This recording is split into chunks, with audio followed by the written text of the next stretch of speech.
When I first heard that a viewer wrote in asking if we had a recipe for funeral potatoes, I thought someone was pulling my leg. But after we looked into it, we discovered that there really is such a thing as funeral potatoes.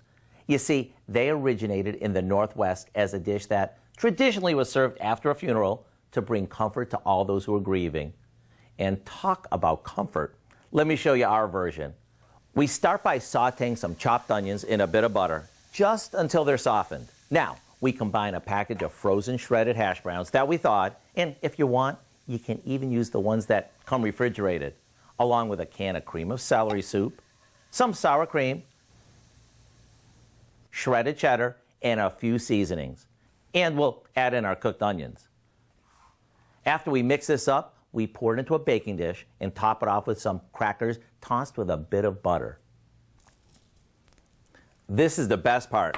Okay, we cover it and bake it for about a half an hour or so to heat through. Then uncover it for a few more minutes so the topping can crisp up. I hope you'll go online and get our recipe for what we know now as Utah's best funeral potatoes, so you can share a dish with your family that I know they'll love. And don't let the name limit you. These are as welcome at a weeknight dinner as they are after a funeral. I'm Howard in the Mr. Food Test Kitchen, where today we discovered a more comforting way for you to say, "Ooh, it's so good."